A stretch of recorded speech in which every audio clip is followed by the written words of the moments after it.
Bueno, televidentes, estamos aquí en un programa Orientación Tributaria, hoy cargado de mucho interés y con un tema muy importante, y tenemos a Cintia Ramírez. El tema va a ser titulado la Ley de Residuos Sólidos y el facturador electrónico y el facturador gratuito que la DGI hoy día lo está pidiendo a todos aquellos contribuyentes. Pero sobre todo, la Ley de Residuos Sólidos, que fue la que entró en vigencia y de una vez comenzó a aplicarse. Así que nosotros vamos a retornar a unos compromisos comerciales y venimos con Cintia Ramírez con un tema muy importante para ustedes, amigos televidentes.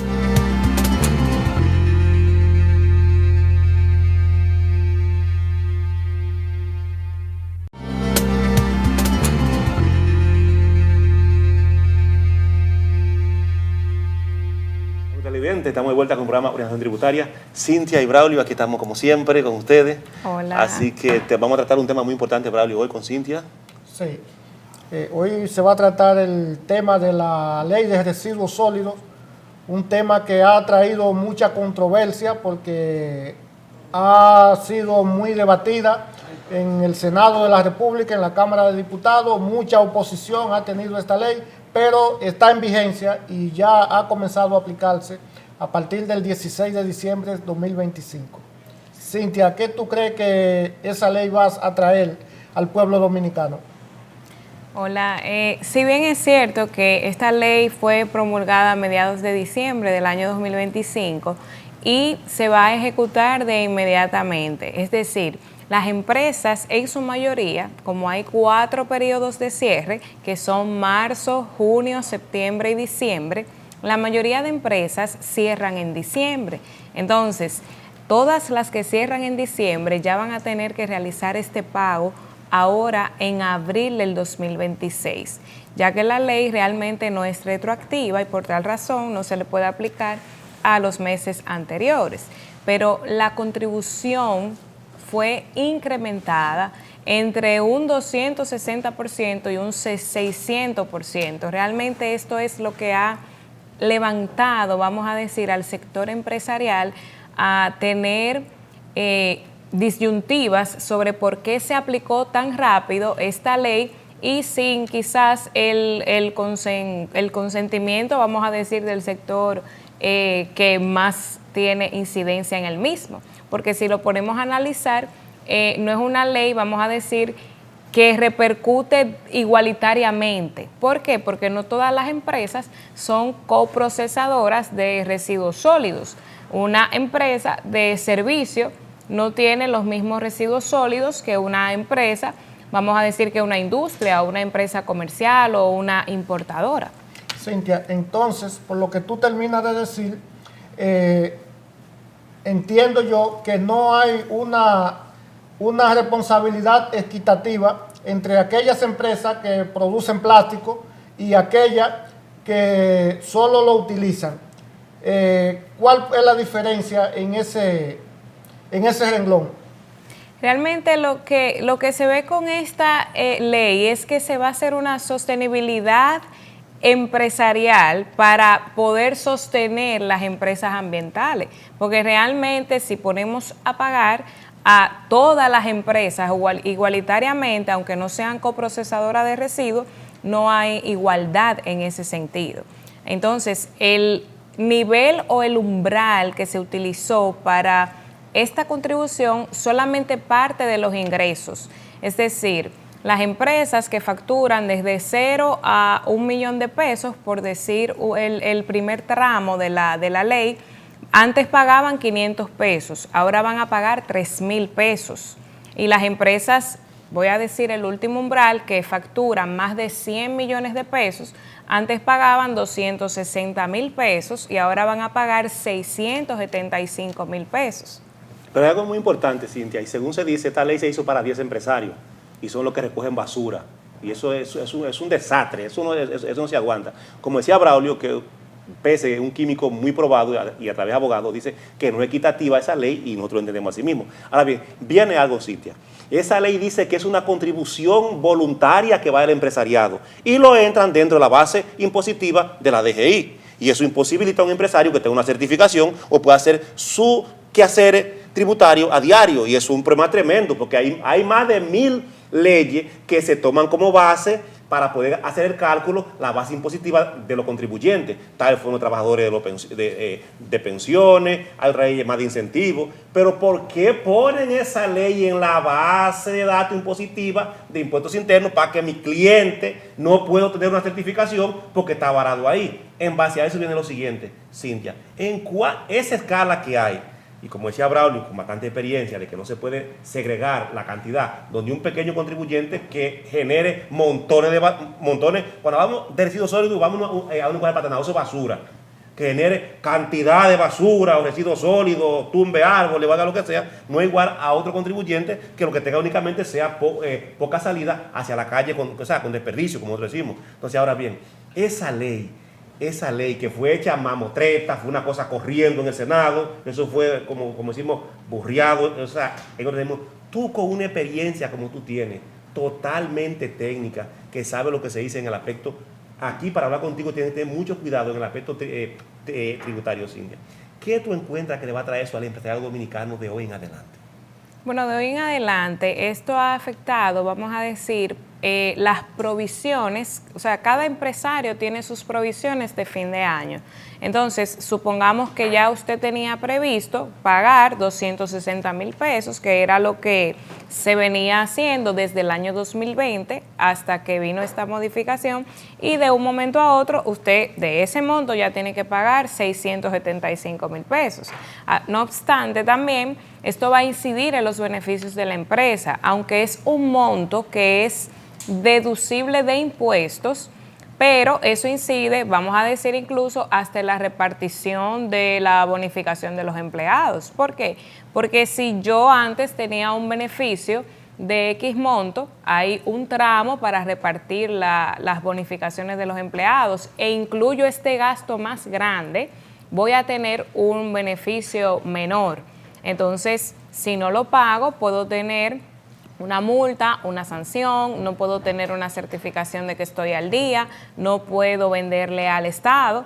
Entonces, son muchísimas cosas que han incidido en que esta obligatoriedad, porque realmente no es una contribución voluntaria, es una contribución obligatoria, porque inmediatamente tú terminas de hacer tu declaración jurada de impuestos del IR2, tienes que hacer la declaración de activos y posterior tienes que hacer la declaración de residuos sólidos. Incluso ya esta viene calculada en base a los ingresos que tú facturaste en el año de la declaración.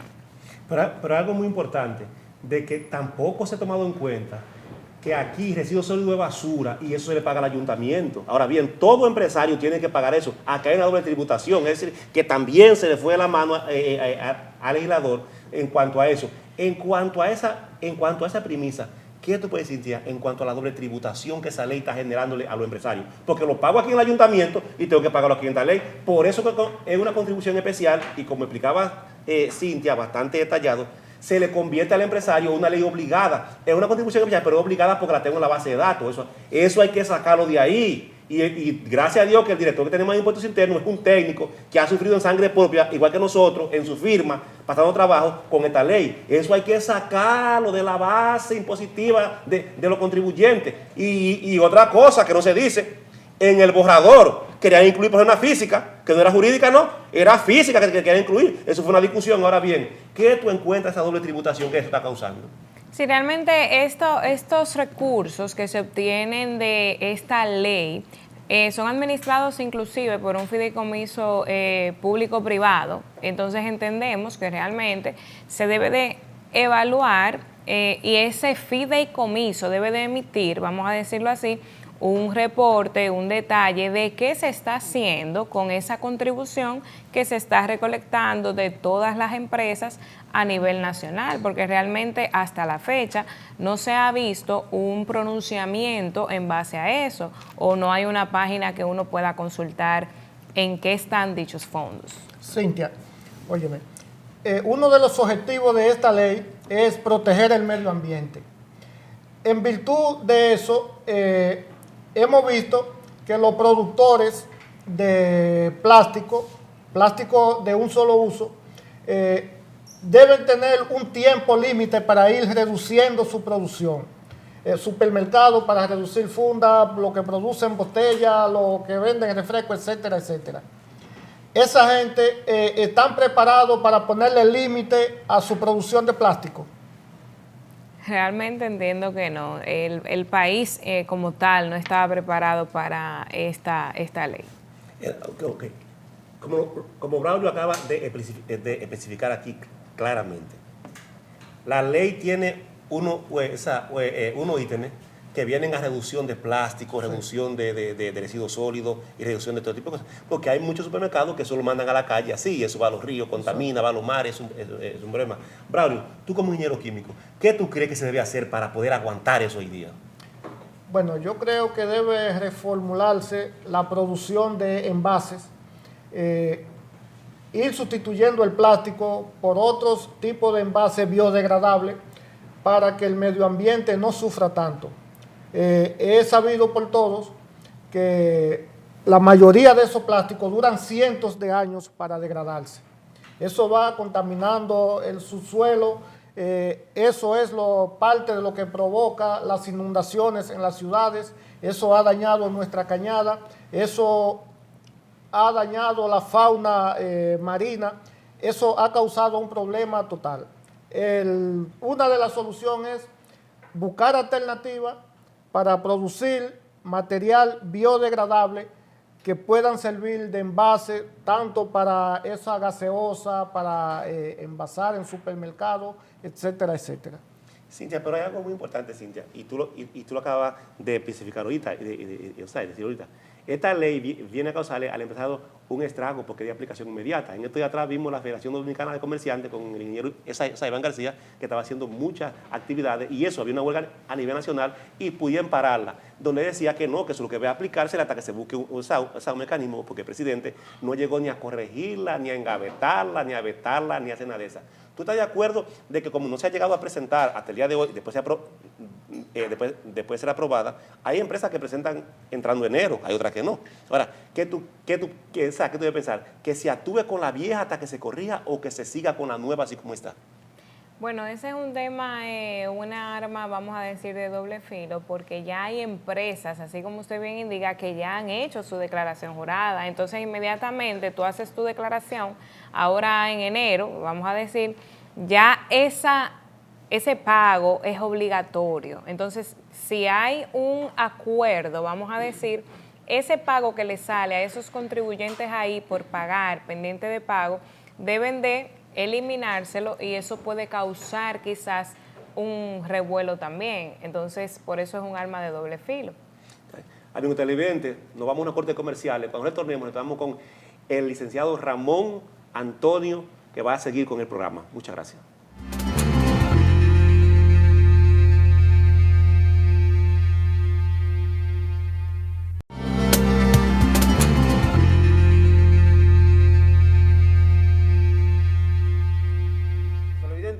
Seguimos en la presentación de su programa Orientación Tributaria, hoy con el tema Modificación a la Ley de Residuos Sólidos, con la participación de la licenciada Cintia Ramírez. Distinguida, continúe con la parte que estaba tratando sobre el tema. Sí. Estábamos conversando sobre el tema de la contribución, luego de presentada la declaración jurada de impuestos de cada empresa. Este monto es liquidado automáticamente en la oficina virtual. Este monto se calcula dependiendo los ingresos que las empresas hayan declarado.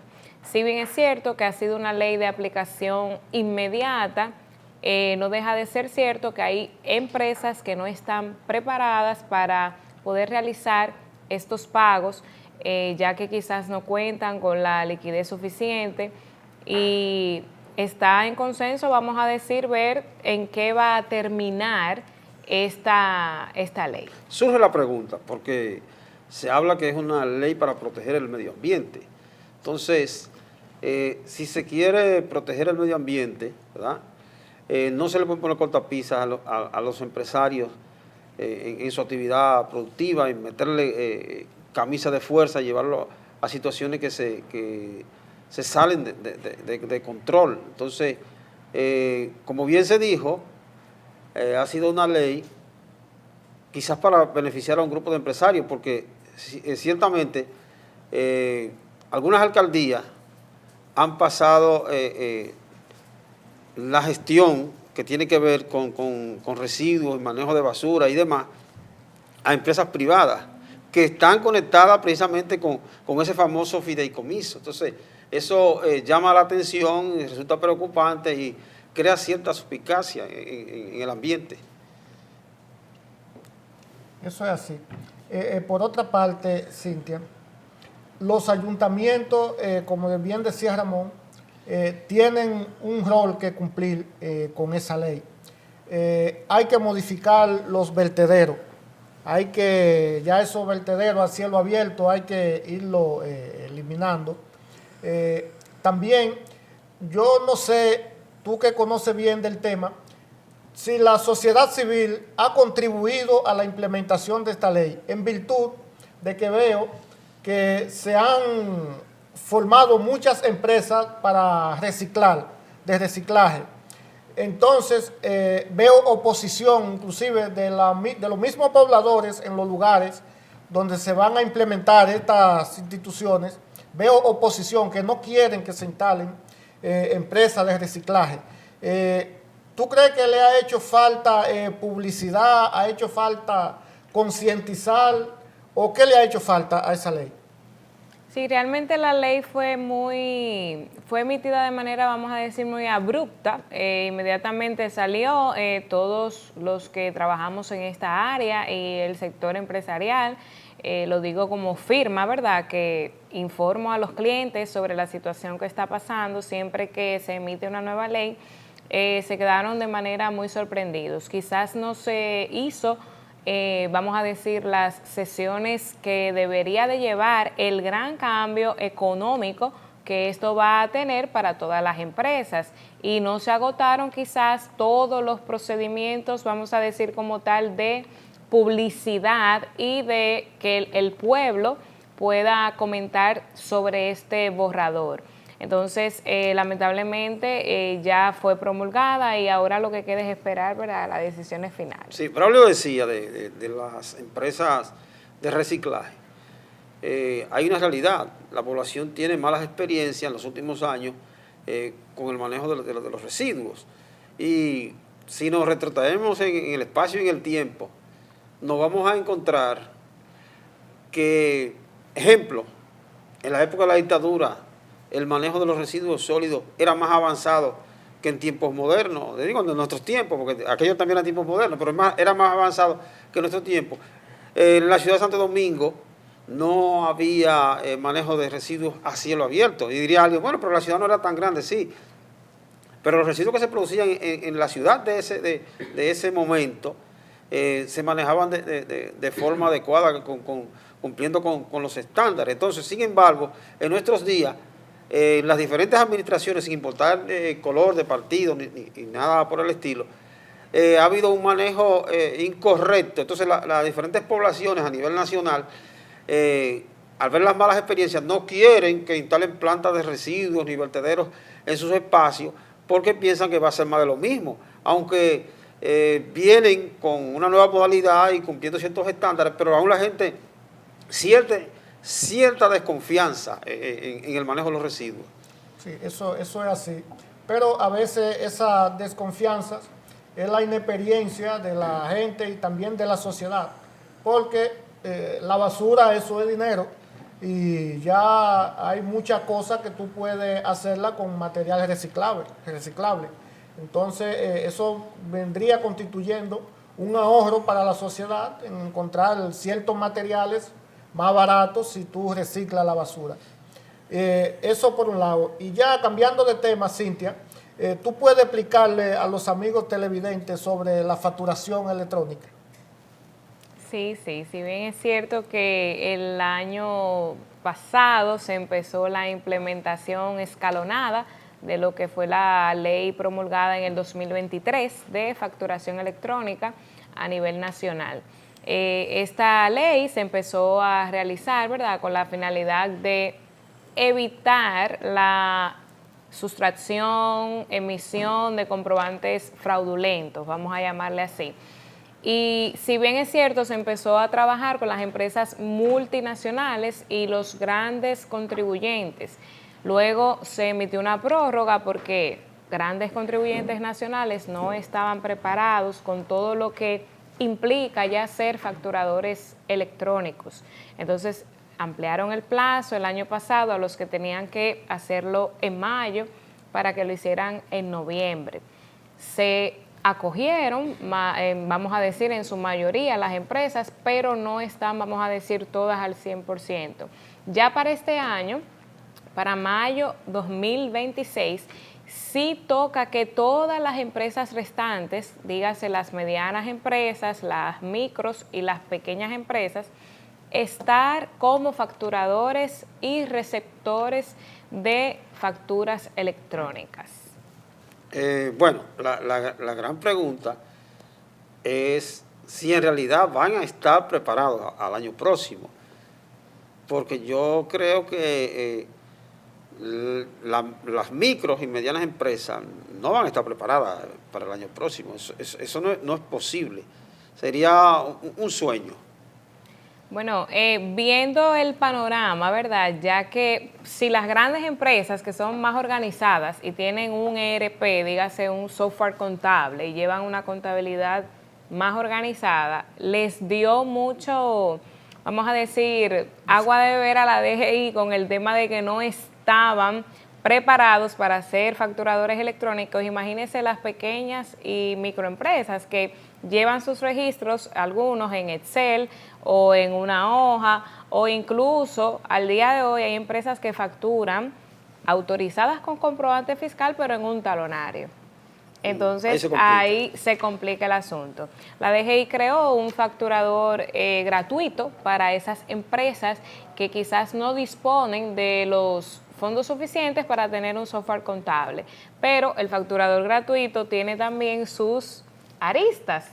No todas las empresas van a poder quizás estar organizados para tener el facturador gratuito, o el facturador gratuito no les va a resolver el tema de la organización contable.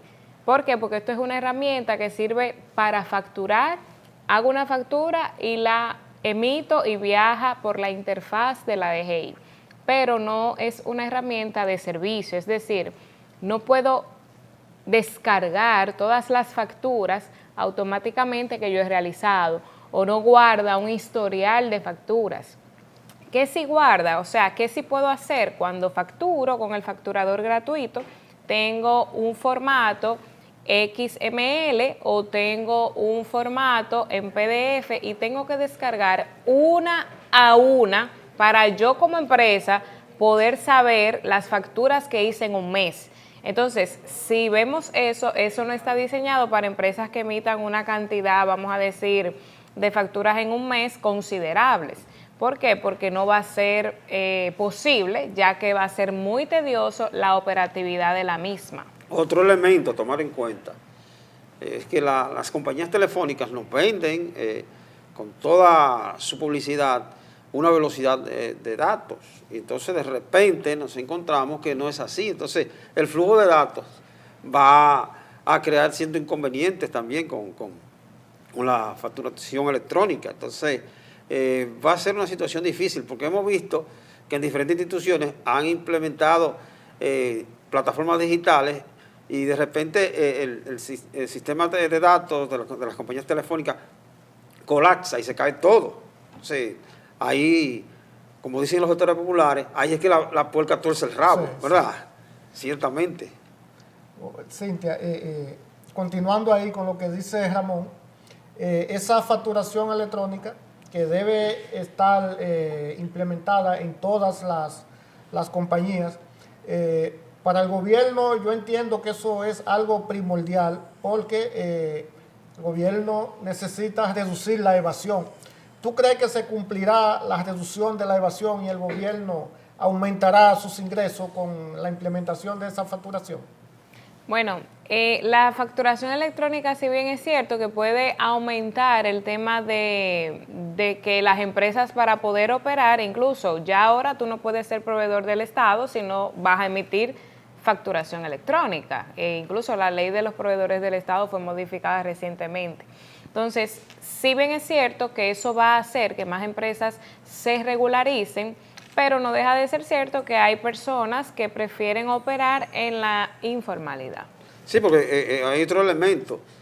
Hay mucha gente que le teme a la DGI. Entonces, al temerle, eso provoca de que no quieran entrar en la modernización y en la factura electrónica y otras cosas más. Nosotros nos vamos a ir a unos cortes comerciales. En breve vamos a continuar con el tema donde usted ha quedado. Amigos televidentes, nosotros nos vamos a unos cortes comerciales y en breve volvemos.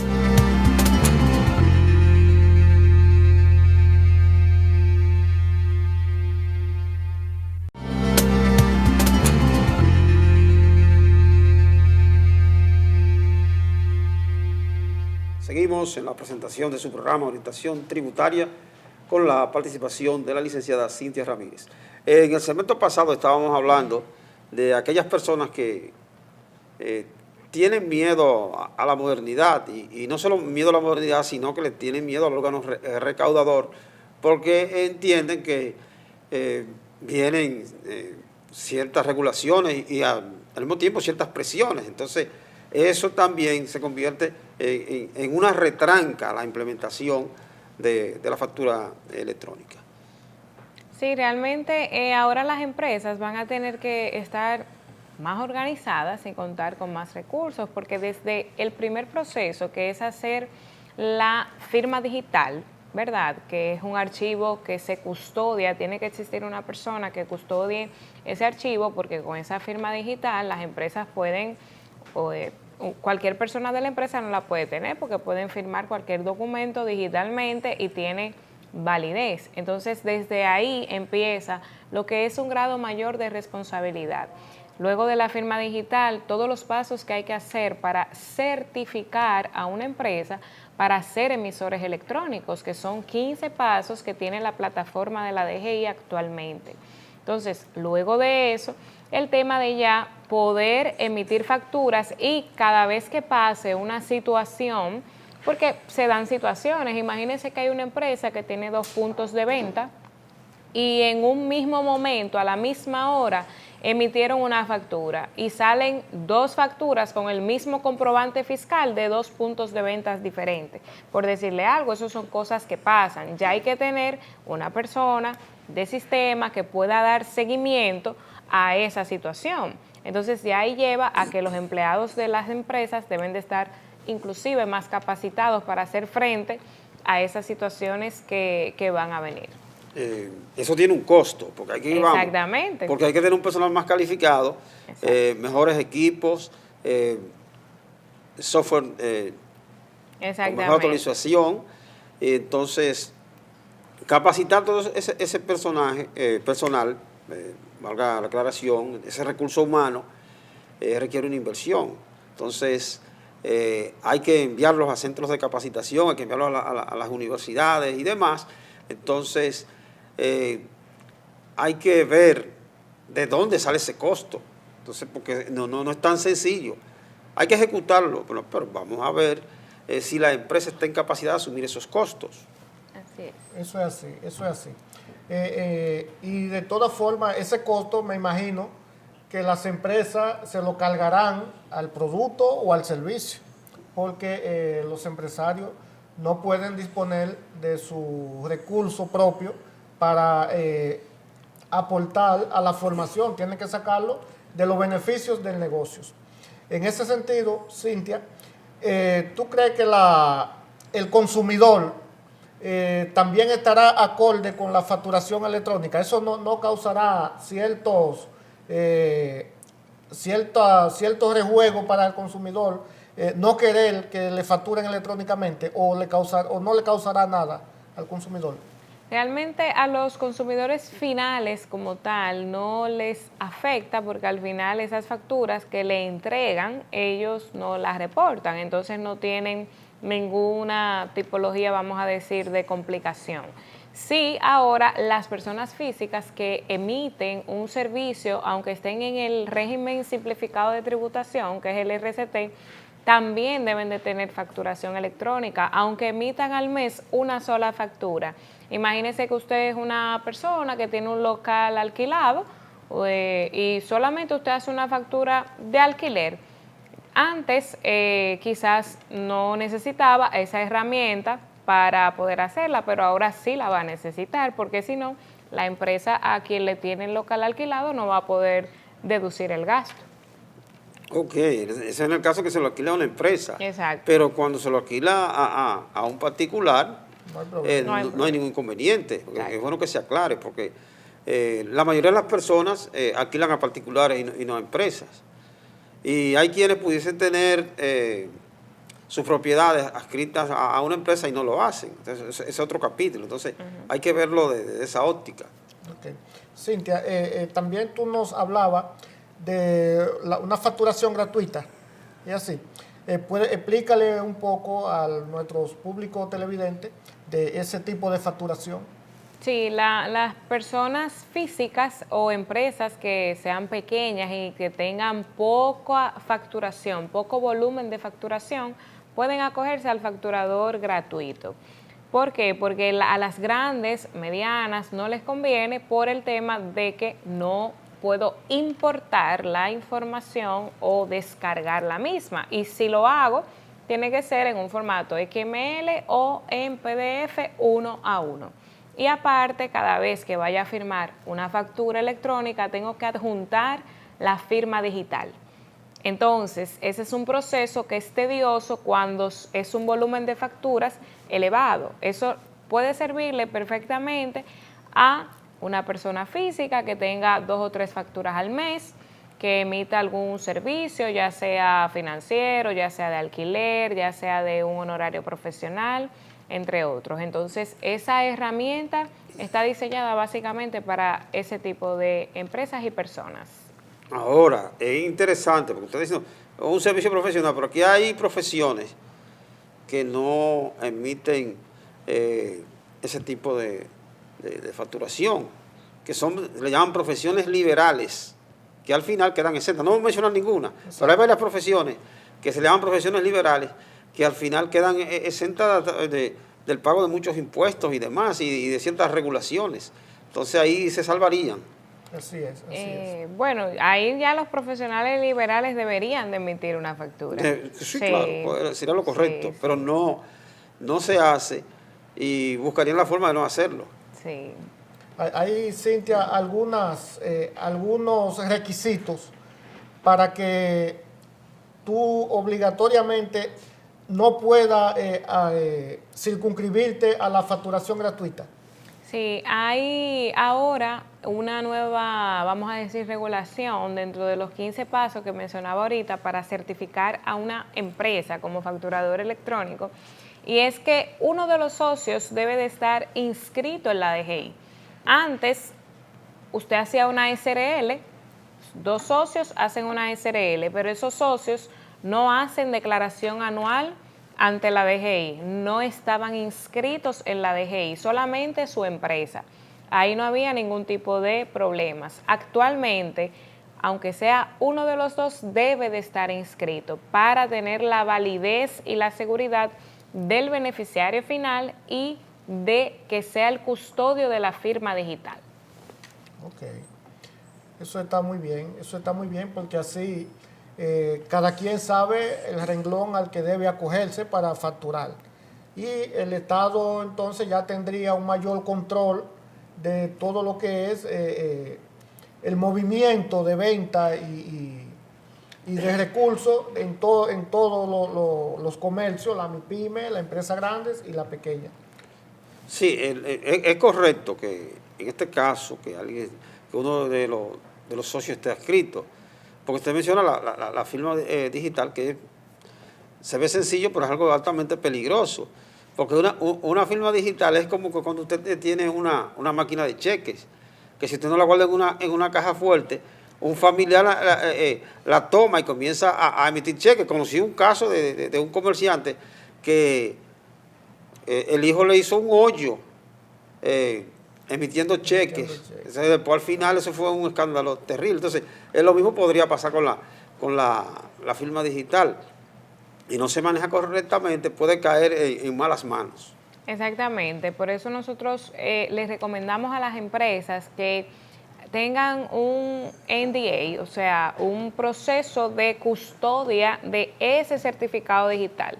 ¿Por qué? Porque eso se puede prestar para muchas cosas y que en su mayoría todos los que estén relacionados con la misma sean los accionistas directamente. Cintia, el tema es interesantísimo, pero sabes que la televisión es controlada por Cronos, como dicen los griegos, el dios del tiempo, y es implacable. Lamentablemente hemos llegado a la parte final, quedan muchos puntos y aristas pendientes que ya se tratarán en un programa a futuro, que de hecho la invitación queda abierta para más adelante hacer otro programa. Agradeciendo su participación en este programa y, como dijimos, abierta la invitación para otra entrega más adelante. Amigos televidentes, nosotros hemos llegado a la parte final de su programa Orientación Tributaria, agradeciéndoles su sintonía. Pásenla bien. Feliz resto del día.